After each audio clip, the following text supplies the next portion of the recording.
What's up, everybody? Does your life suck? Do you find yourself, suffering, depressed, anxious, stressed out, overwhelmed? You know, I think most of us do this time, especially with everything that's happened since 2020 with the pandemic and all. We've all been dealing with a lot. Well, you're in luck 'cause today we're going to talk about reevaluating suffering and stress on the Existential Stoic podcast. This is episode 131. I'm Danny. I'm with my buddy Randy. What's up, Randy? Hey, Danny. Yeah, so, why do you think we should reevaluate suffering and stress? Well, I would say that most people, and I'm not saying myself, I never do this, but most people don't enjoy suffering and don't enjoy being stressed. But Really? yeah, but there can be things that we can learn from them, we can grow from them. And if you believe, I mean, maybe you can even enjoy them. That's kind of Oh, weird, though. no, Yeah. I mean, I think, it's interesting. We see this in a lot. I mean, in particular, Friedrich Nietzsche, but a lot of other philosophers, talk about the importance of kind of rethinking and reevaluating how we interpret suffering and stress. And Nietzsche in particular was very, this was a crucial thing for him was we need to rethink how we interpret suffering because, we can interpret it in a way that makes it something that is kind of, in a sense, beneficial to us, positive or negative. And it just really depends on us, right? I mean, it's one of those things where everything we do, it really depends on how we interpret it, how we respond to it. And so that's got to be the first point of sort of departure if we want to make positive changes. On a side note, Yeah. though, it's funny because I think no one seems to like suffering and stress. But you ever notice that, like, in some cases, whether in your own life or you see it with other people where they are depressed or they are stressed or something, and then they get in that negativity loop and then they seem to thrive on it. And it's Oh, always yeah. interesting Misery when that loves company. happens. Yeah. It's always interesting when that happens because it's like, you know they don't like it. But at the same time, it's like almost like they get caught in this thing where they need it, or I don't know. It's It's happened to me, and I'm not even sure how to describe it exactly what's going on, but like, it's a weird process. because it's a Yeah, quick fix and it's providing a little smidgen of yeah, relief. You just get addicted to it and then you think that's what it is.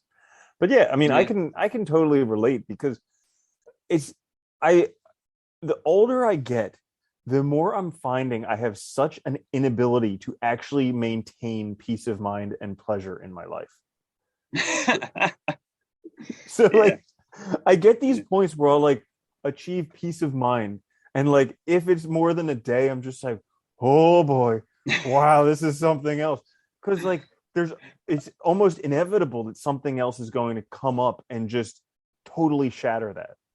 And yeah. so It's funny. I was just gonna say it's really funny because you mentioned the age thing. I think like I've noticed with age that I feel like I'm better at experiencing those moments. But you're right. It's like they don't like I don't know. It's weird. Like when you're younger, it's like they seem to just be perpetual almost. And maybe it's because like responsibilities, things like that, long term thinking, you're more mature in that sense. You're more concerned with those things, so they become more, you have more stresses essentially, more responsibilities. Maybe that's simply it. But yeah, it is funny though. It's funny how that happens. And like, even when you're in a good situation, and we talked about this before, right? That fear of like even losing momentum or losing steam, and like all of a sudden things will fall apart. Just these like worries we place on ourselves all the time. Yeah, it's yeah, pretty I funny. think I think part of the responsibility for why we're not able to maintain it is the if then fallacy. So if this happens, then I'll be happy. If I have Yeah, this, then I'll be happy. If this problem goes away, then I'll be happy. If I have that, then I'll be happy. Because when we're kids, yeah, we think about that stuff. We're like, oh, I want to be a fireman. I want to be an astronaut. But really, we could care less because we're so happy just interacting with the world yeah, as it is. Like, how many times do you remember as a kid just looking at nature and being totally fascinated? Whereas nowadays, we we overcome one problem. Like I specifically remember March of this past year, I had a problem I was working on for a long time that I finally overcame, and like I was overjoyed for like 2 days until the next thing just yeah, crashed down and shattered my peace yeah, of mind and my hope and everything like that. And I was just like, well, once I get through this, then I'll be happy. Once I get yeah. through that, then I'll be happy. So yeah, Well, I you think that's mentioned you part of it. mentioned something else really important right there, though. Again, that kind of hints back to that age thing. But you mentioned that you touched on that idea that like when we were kids, like none of that mattered. See, you were able to be happy in the moment, to enjoy now, to enjoy just like the the nature or the world around us, whatever, to be still curious about it and amazed by it. And it's funny because that's another thing you see in a lot of philosophies, like Buddhism. Again, I'll go back to Nietzsche because I already mentioned him. Like, I mean, so many thinkers mention, the importance of like the wise person getting back to like the state of the child, or something about like the mentality of the child, something along those lines. Not being a child, but getting into that mindset of like everything can be new, everything can be amazing, getting rid of all this like, you know, so much of the stresses and worries we do suffer are like constructed, right? They're things from just society, they're not real. And getting back to what really matters, kind of in a sense.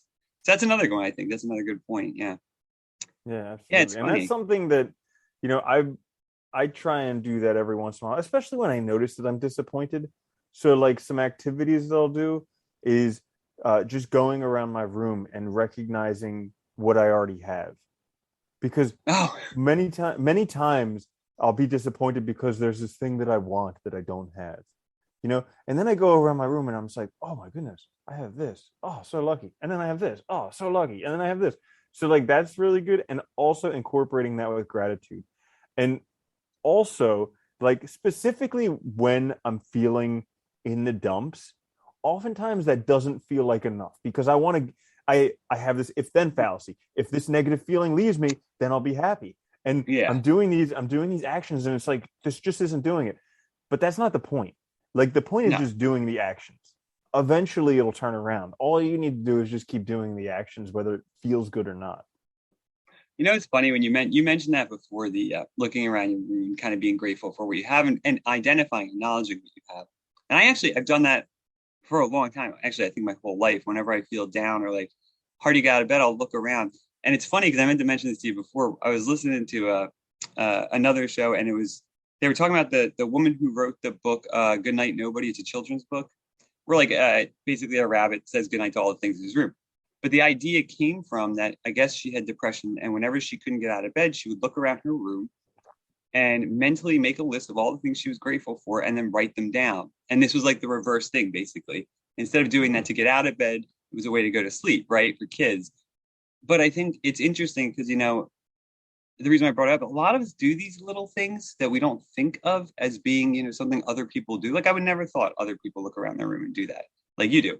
But like, it's funny that we kind of like when you start talking about it, you realize like a lot of people have similar tricks and tools that they use to help sort of get their mental state up, to get the right attitude, to get positive. And so I think that's also helpful too, because it makes you realize that like it's not this magical thing.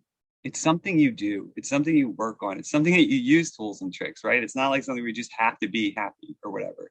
You have to put I work can I can totally imagine SpongeBob doing that, just being like, in. "Good night, Patrick. Good night, Squidward. Good night, Gary. Good night, Gary's ball. Good night, alarm Yeah. clock. Good night, bed. Good There might night, be an pillow." episode where he does, I think. Yeah. Dude, I don't know. That's just so happy. It's so funny. Yeah. So But positive. also I was reminded of that song. These are a few of my favorite things. So like raindrops on roses and Yeah. all of that. Because that's another thing. You just Yeah. think like we feel like crap because we have this mental loop of just negative things going on. And Yeah. really your mind will go wherever you want. But like if you want to feel better, just have mental loops of positive things.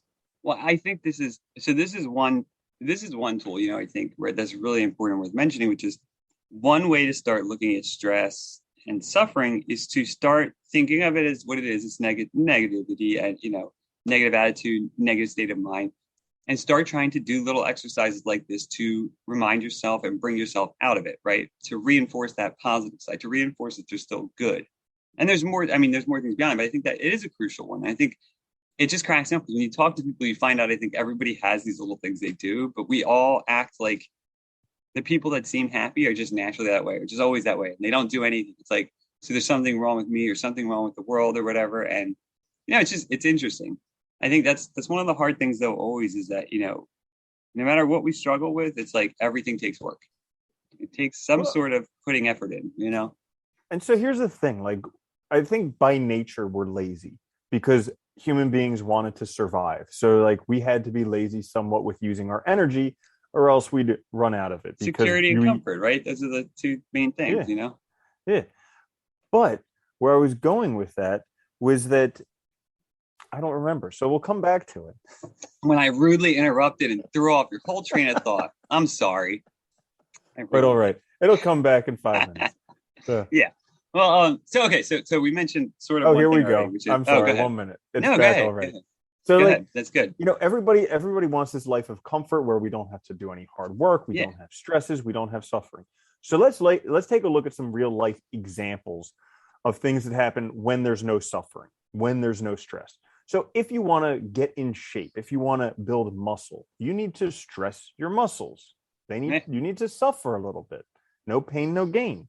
So there's that example. Here's another one. They were doing a biodome experiment to try and determine if they could make plants with live Pauly in Shore. space.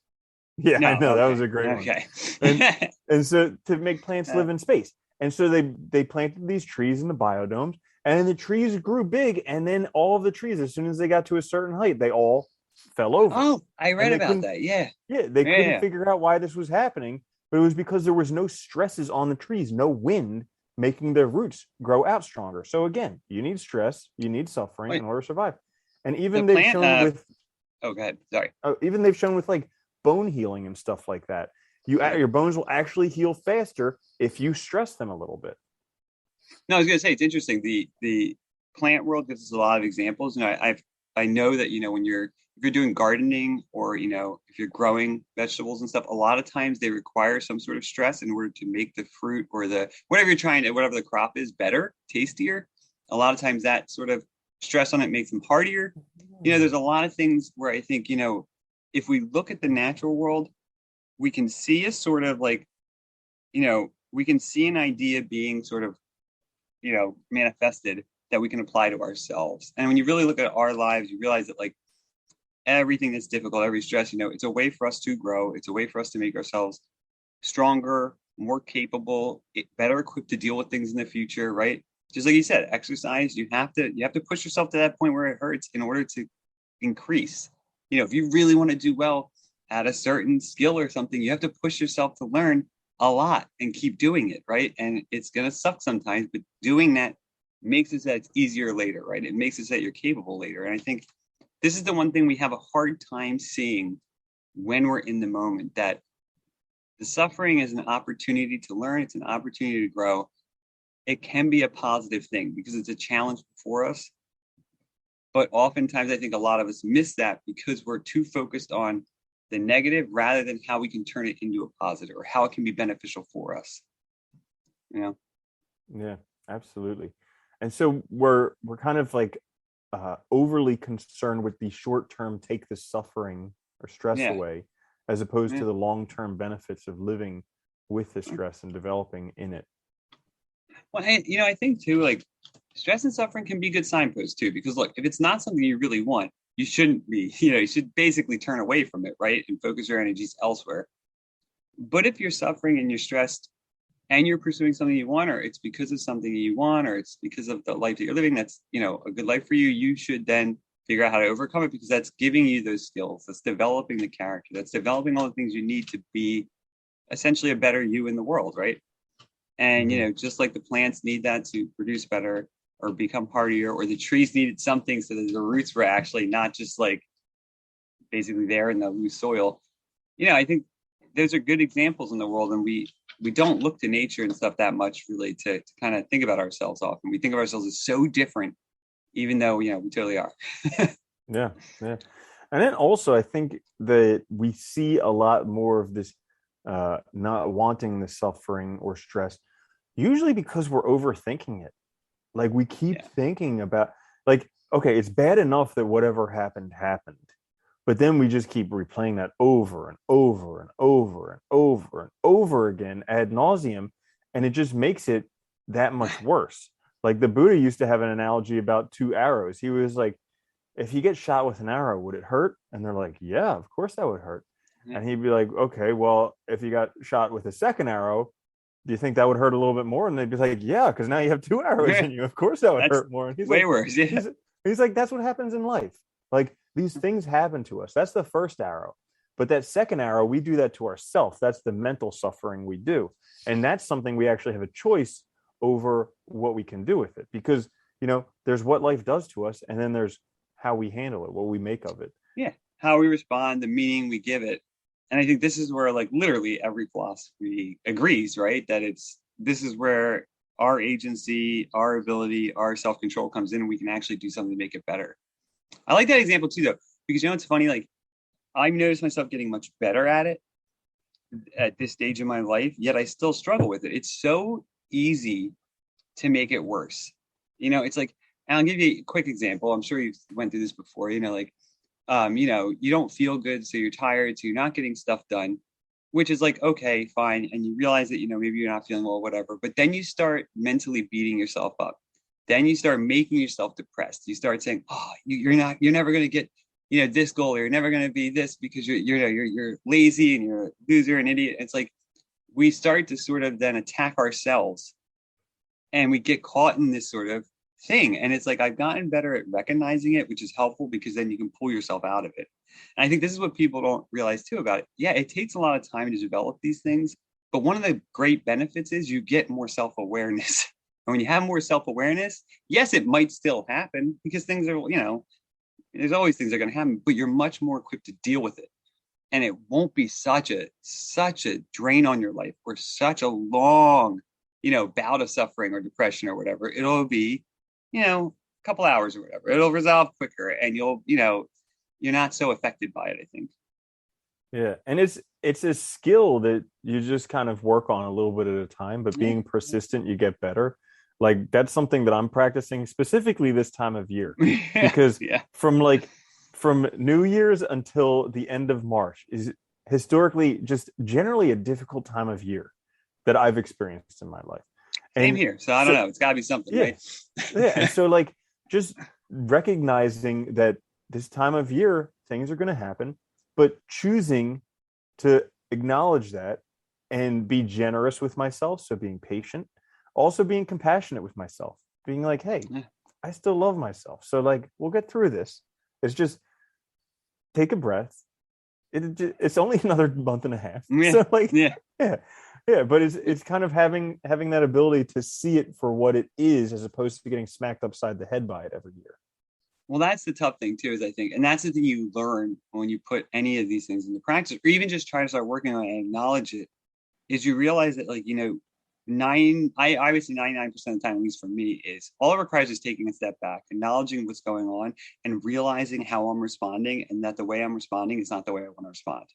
And it doesn't mean I necessarily then immediately switch and I'm like, yay, but at least it stops that negativity, right, from continuing on forward. Like it makes things better in that way, That may also be helpful if you just change it and be like, yay. Yeah, that might help. If I just did that constantly, I probably would feel better, right? But it's funny though, because I think that's like, it's like, because you say things like, looking around your room and saying these things that you're grateful for, like doing the small delights, or like, being more self-aware, acknowledging things. It sounds so simple and little, and not like a lot of, not a lot of efforts required, but at the same time, it's like, sometimes that's all it takes to at least get that, to get the line moved a little. And because I think most of the time we get ourselves in these like loops because we're not really self-conscious. We're not really self-aware. We're letting ourselves get caught up in emotions and the blame game and victimization. And then, then we lose ourselves. We get distracted by a million things. There's a million distractions, because generally it probably is pretty simple. Like if you just love yourself, like really just love yourself, you're probably going to do fantastic, and no matter what comes. Yeah.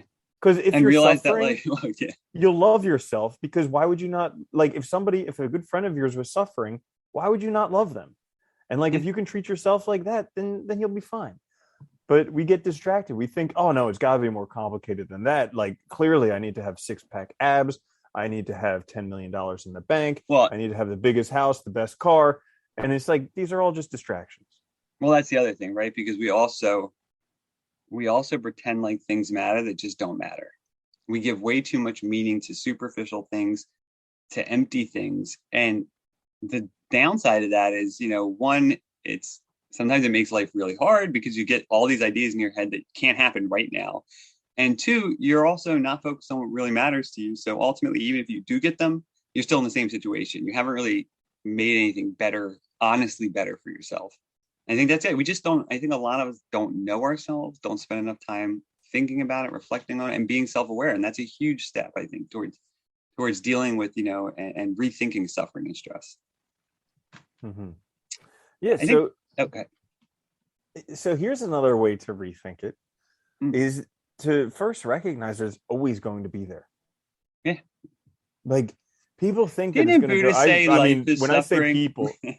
people, I clearly mean myself, because I'm always like, Yeah. oh yeah, once I get to this thing done, then I'll be happy forever after. Wait, isn't the rule of thumb take yourself and generalize wildly? Right? Exactly. Yeah.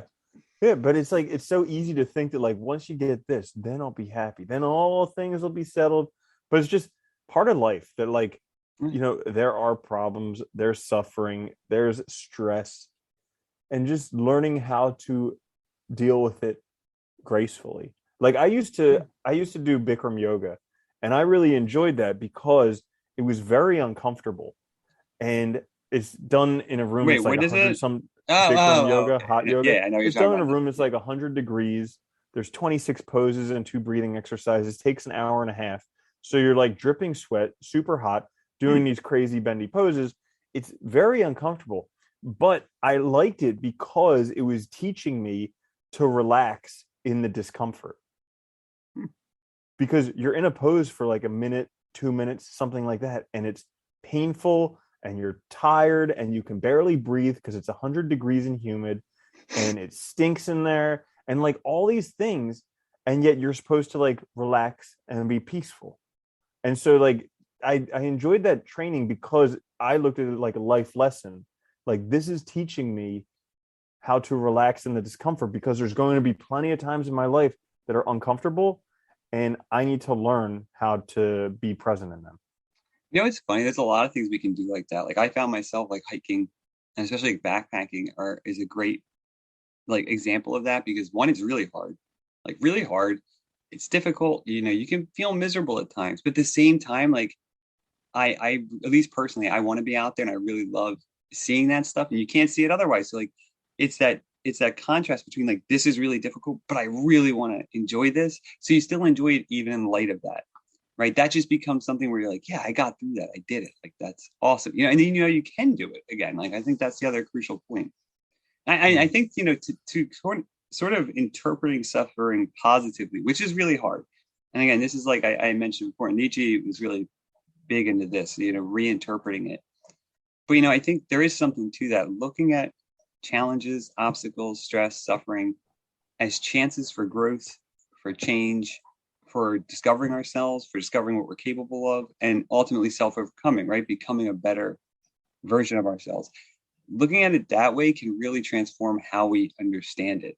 Because a lot of us, I think a lot of people look at suffering as something that needs to be destroyed, gotten rid of, right? You think of like, we talked about before, I think in the last big fix, right?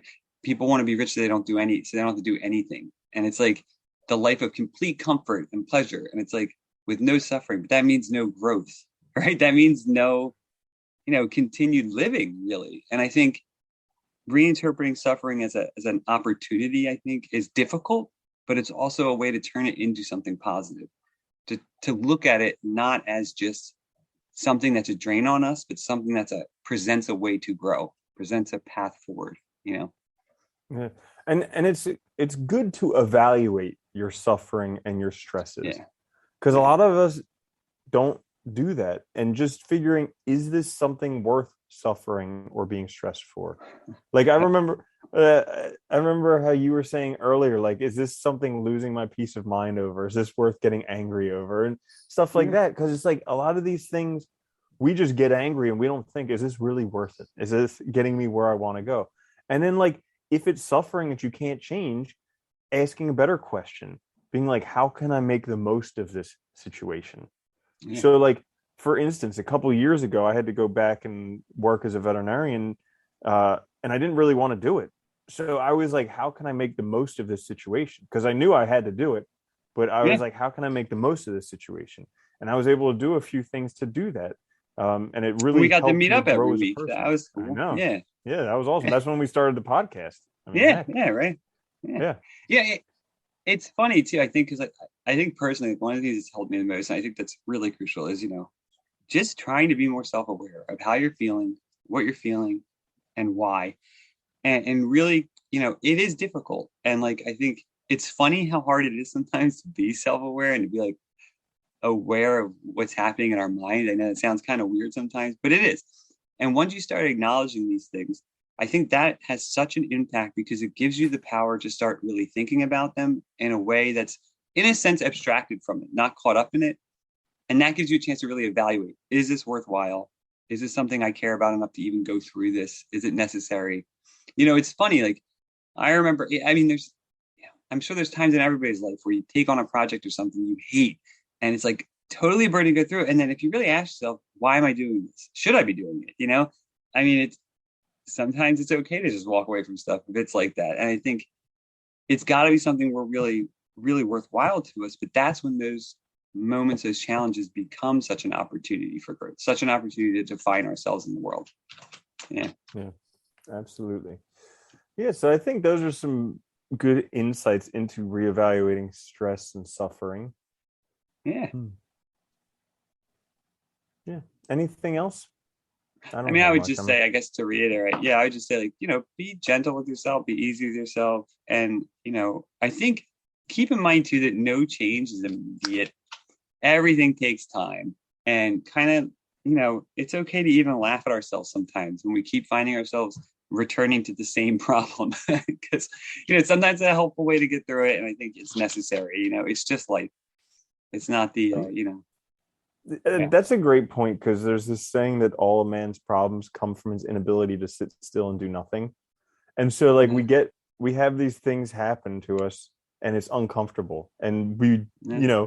we want to run away, and so Yeah. we'll do that again and again and again, but it just Yeah. keeps coming up because we haven't confronted it. And then once you kind of just sit with it and confront it, then it can pass. So yeah, I think Yeah. that's part of it too. Nice. That's good then. Mm-hmm. So how to kind of rethink stress and suffering. This is episode 133, I think, or 131. Sorry, 131. Check us out on YouTube. Listen to us where all, everywhere podcasts are available. Please subscribe, share. It helps us out a lot. We'll be back midweek with another quick fix. Until then, though, it was a lot of fun. Later, Andy.